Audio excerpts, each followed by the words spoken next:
And there's a guy who I think we should kind of kick off here, Jamie, with as we talk about the ACC, who probably fits into that category where in past years, maybe he tests the NBA waters a little bit harder, tries to work on his game through the offseason, convince teams that there's a runway there. Instead, Isaiah Evans is able to return to Duke, which brings in another incredible recruiting class, couple of transfers in the door, no one who's going to shake up the lineup. But now he has the chance to develop in a familiar system with an increased role rather than try to get to the NBA and figure it out on the fly. Obviously, we know Isaiah Evans, one of the best shooters in this class, 42% from three last season. Only averaged 7 points a game, though. So, can he keep the percentages high on greater volume while also doing more? Can he get more slashes towards the basket? Does he get the ball in his hand a little bit more, try to create space for himself and others? There's a lot that can go into Isaiah Evans's um, development on offense and defense. We'll talk about as a whole other subject that he's got to work on. But I'm really interested to see how he takes his game to the next level across the board this season.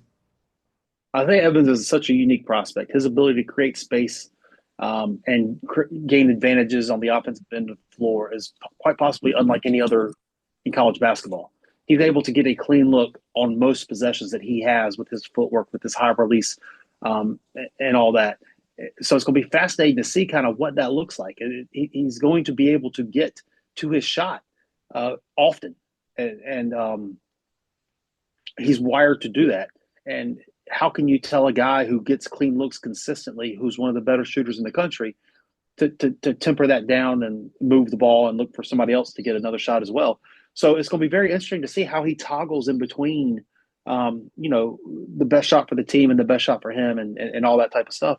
It's going to be also very interesting to see how Duke utilizes him. Again, we spoke about the Hod Pettiford earlier. Um, he was used in an electric role. If he makes the first three, then he goes to the second three, and he for the third three, and he gets going until kind of slows down a little bit. And that's kind of what he was last year. Now, how's he going to be in bigger minutes this year when defense, with rebounding, with moving the ball and creating continuity within the team? How is that going to look for somebody who has the most lethal aspect of the game of basketball, being able to score consistently? How does the other aspects of the game affect winning? How does he put his team in advantages to consistently situations and able to consistently do that? He's somebody who can go for 30 points in a 12-minute stretch, Yeah. and it's uncanny. Having seen him do it, having seen him have 20+ point quarters in high school, rather consistently. But then there's also the you know 2 for 14 games and all that stuff mixed in as well. How does he find the consistency of helping his team win? And that's going to be the big aspect with Isaiah Evans as to kind of what he looks like this year. Yeah. And I think the defense, it's a work in progress. I don't think it's just going to overnight. He's going to turn into a 3-and-D kind of prospect by any means. But this is where I do think that NIL and everything else that comes with it has helped a lot of these players because Isaiah Evans is a guy in the past that you probably would have said probably still a one and done, potentially go in the late first round, early second round, and just get your clock started, develop there. But let's be honest, NBA coaches aren't going to play a guy who can't hold up on the defensive end of the court. And that's an area that he has to work. So I think it's way more beneficial to get big minutes at Duke than it is to play 4 or 5 minutes a game, maybe half the games of a season in an NBA setting. So really good for his development, I think, to be back this year and get more and more reps. For sure, he's another guy that you can look kind of toward the Rob Dillingham mold of kind of an offensive type player. They got similar size. I mean, you look at other guys like that. Cam Thomas in the league, he's 6'4", 220 or so. Isaiah Evans is in the 6'6", 6'7" range, and 180 pounds, 185 pounds, somewhere in that. I don't know exactly what they list him at, but how does he hold up? How does he consistently create advantages? Do all that stuff? It's gonna be a fascinating test study because he does do the most valuable thing that people look for, being able to consistently knock down shots. Who's somebody that you're looking at here in the ACC? Somebody that we talked about previously, and somebody that is kind of on here, Donnie Freeman's one. I think that's going to be very fascinating to see how he does. He was off to a rapid start in his freshman year, and he was in the midst of growth when he got injured and had to miss the remaining parts of the season. But there's a 6'9", 6'10" player who has length. He can stretch the floor with his jump shot. And he's got some versatility there. We had mentioned it previously, the guys that can toggle in between the forward spots when it Mhm. comes. Obviously, again, not a one-to-one type situation, but the Taylor Hendricks of the world and in drafts past, there's some value there. It's going to look like with Donnie, can he consistently knock down that shot? Can he consistently pull the gravity in a catch and shoot type situation? But also, what does it look like on the defensive end? Is he able to slide his feet? Is he able to open his hips and rotate?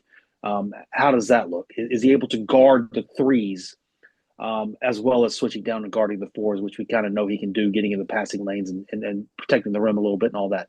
So, what does the fluidity look like when he moves laterally? How does that look this year coming back from injury? And Yeah. then tightening up the offensive game, being the consistent 38+% 3-point type shooter, especially off catch and shoots, that rising possibly above 40 on catch and shoot type situations as well. And then getting into 1-2 dribble pull ups and scoring from different spots kind of on the floor, getting in the mid post type stuff as well. What does that game development look like? I think he only played like 13, 14 games this past year. The last 8 that he played in was 15 plus points per game. He was really kind of trending upward for that Syracuse team this past year. The injury comes in. How did he recover? How does he look? What does the athleticism fluidity look like? But I think there's a lot of tools there. There's a lot of tools there that he has that check boxes that are valuable, even as role players at the next level, as to what it is that they're looking for in the league. Yeah, he was the guy who last year I was really kind of interested in tracking. It felt like some people got out on him pretty early. He moved down a lot of boards. I kind of kept him up there, and he rewarded that, like you said, 15 points a game over his last handful before the injury, and then the injury just kind of set it back where you kind of understood he's going to have to come back. He's going to have to play another year. He's going to have to show that he can do this in a full season. So I have some high hopes for what he can be this year at Syracuse. I know that that's a program that has some question marks about what they're going to be, how they can perform, but with him, and I think he gets back JJ Starling. I think that's going to be important for his game to be that combo forward that we're talking about. Having a guard who can have the ball in his hands, who you're familiar with, you've played with before, is always beneficial if you're looking to add things to your game. So I like the runway here for Donnie Freeman. I still think that he's got a pretty high ceiling, and I like the kind of path, the kind of archetypes that come in my mind when I'm watching him play. Those power forwards who can mix it up and provide you some versatility, if nowhere else, defensively lining up because of some of the athleticism, because of some of the length, speed ratios, things like that. I just think that there's a good path for him if he can develop, if he can get back from that injury and add some to his game. I Yeah, I completely agree. I think the archetype is there. I think the upside is there. Yeah. Now it's just he's been kind of out of sight, out of mind for the past 10 or so months now. How does he come back? I think the ball's in his court to see how he came back, how he rehabbed in the offseason, how he rehabbed the injury, and now what does it look like putting on the floor? There's some steps to take. The runway's there. Very intriguing. Yep. I want to talk about Baye Ndongo from Georgia Tech, a front court player who has tested the NBA draft waters a couple of times now, and every time looks like he belongs out there. By no means is he, bursting into the first round conversation. Of course, that's why he has come back both times. But every time I watch him play out there with some high level competition, I think this guy, he matches up. Averaged 13 and 9 last season. Really good numbers there under Stoudemire. And I mean, I just think that there's a spot. He's a little bit undersized for the center position, but as I said, 9 rebounds a game. He rebounds the position well. He's gone up against some bigger guys. Doesn't often look like he's out of place or completely mismatched. So I think it's just about rounding out the game. It's about finding the right spot for him more than anything, because as we know, the center position is very specialized. It's about finding the team that values what you do and filling that role well in the minutes that you have. Physicality will never go out of style. Now, obviously, you're going to want the sex appeal of being able to stretch the floor and to switch and to do all that type of stuff. Physicality, somebody who has instincts and being able to see the ball and get the ball will never go out of style. Bayandongo is a very good rebounder. He's a very instinctive rebounder. He's able to high point the ball in traffic, collect rebounds, strong hands, and do all that. He's also in the passing lanes. He's instinctive, protecting the rim. He's instinctive on the defensive side. There are instincts there. And like I said, there's a physicality factor that he brings. There's a high floor that while the ceiling might be a little bit lower, the floor is a little bit higher. As to knowing, like you said, exactly what role he's going to play. There's no question marks about what he is as a player. And if that's something that you value, again, as I said, physicality just doesn't really go out of style Yeah. at any point in time. Knowing what he is and the value in that, there's something there. There's something in there to be able to put onto an NBA floor eventually and be able to create some advantage and gain opportunity through him. Yeah, for sure. Let's move across here and let's talk about another center in the league who's a different situation. Sat behind a lottery pick last year, got out on the court, did some interesting things while he was there. Patrick Ngongba at Duke, he's going to get a huge opportunity now to kind of take over the center position, it looks like. Yeah, and Ngongba's an interesting one. Obviously, his mom's in the George Washington Hall of Fame on the basketball side. Dad played at George Washington as well. Mom's a basketball coach. So he's got basketball bloodlines and genes. He's somebody who went through a body transformation later in his high school career, dropping a lot of weight and kind of getting down to where he is now. But also after that weight loss, he's kind of struggled through injuries Mm. through this past year and then his senior year in high school and everything. So figuring out his body, staying on the floor and stuff is going to be very interesting. Um, Going through their practice and all that, his ability to stretch the floor is intriguing at this point. They're going to use him in pick and pop situations. They're going to use him in floor spetting, trail big type situations as well to be able to create space. What he's able to do on the block is going to be interesting, and how he looks defensively is going to be interesting. Is he able Yeah. to be a true rim protector? What does the athleticism look like? Is he going to be able to slide and switch? Is he going to be a true rim protector? Is he going to have to be a true drop coverage guy? What does that look like coming in at about 6'10"? Going to need to continue adding weight to his base core and all that. Can he consistently create advantages on the block? Where does he score from outside of just shooting the three? It's going to be very interesting.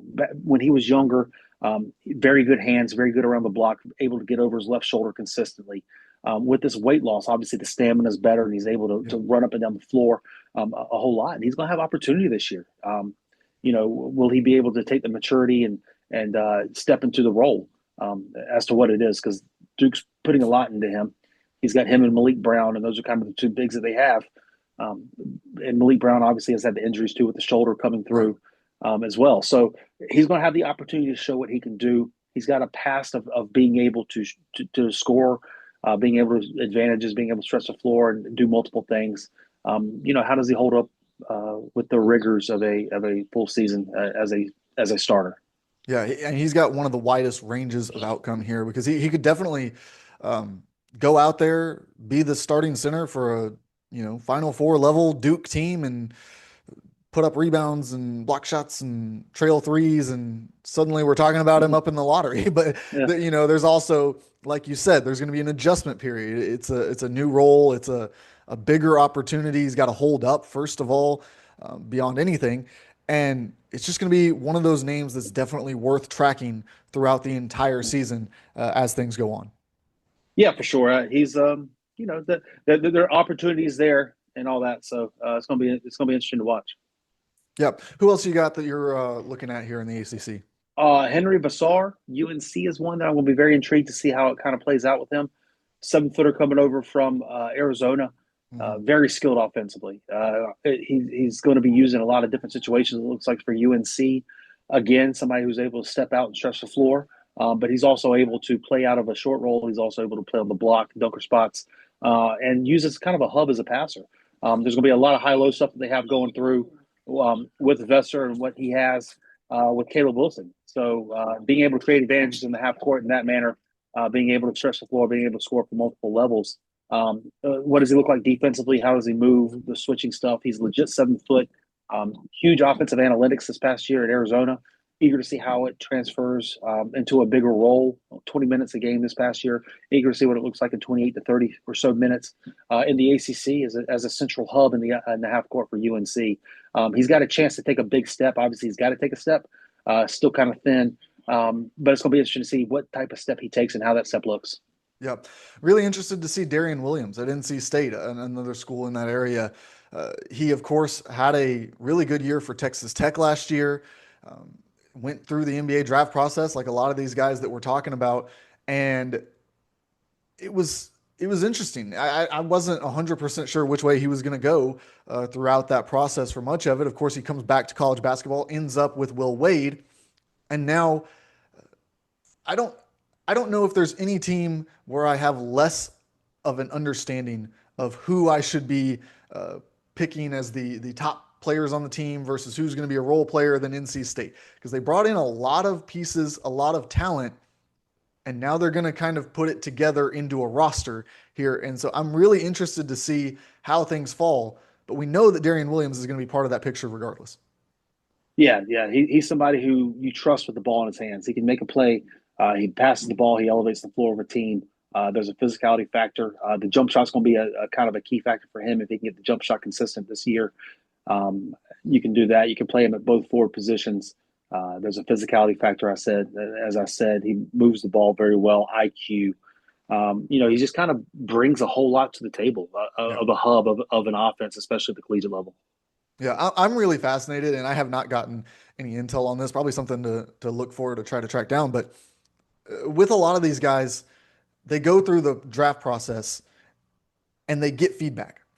I want to know, I would love to understand what the feedback was for Williams, because like you said, it's a pretty well-rounded, there's a lot of different things he can do. What is it that NBA teams want him to accomplish? Because especially when you see guys transfer after the draft process, a lot of times that decision is based in at least part on what feedback they got and going around to coaches saying, will you give me the opportunity to work on my game in that way? So interested to see how that impacts his role at NC State, how it looks versus last year at Texas Tech, and just how he's able to grow his draft stock throughout that process. Yeah, for sure. Some other guys in the ACC I'm kind of looking at. Adrian Woolley is going to be interesting at Louisville. You have Ryan Conwell also at Louisville, kind of eager to see what roles they take on and what they look like. Malik Renault, Indiana transfer down to Miami, eager to see kind of what his role looks like down there at Miami. Seth Trimble at UNC, I think, has got a chance to really take a step, given that physicality that he brings on the defensive end of the floor at UNC. And there's going to be others that pop up without question, probably in the ACC as well throughout the season. But I think it's going to be a fun league to watch. I've got one more name that I want to throw out there, and then we'll get out of here. Where are you, if at all, in the NBA draft conversation with Isaac McNeely first entering this season?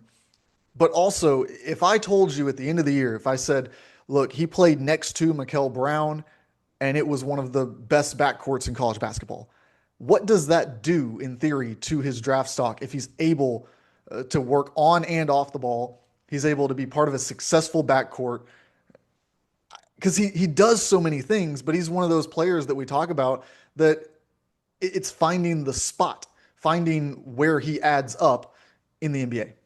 Yeah, measurement's going to be big for him. Where he Yeah. measures that's going to be big for what he's able to do at the next level. I think defensively, he's going to have to show that he's able to stand up, but also too kind of some creation on the ball. What that looks like as well. We know he can shoot the ball. We know he can score the ball, pull gravity, and do that stuff. What he looks like on the ball, what he looks like in the defensive side of the floor, I think will be interesting.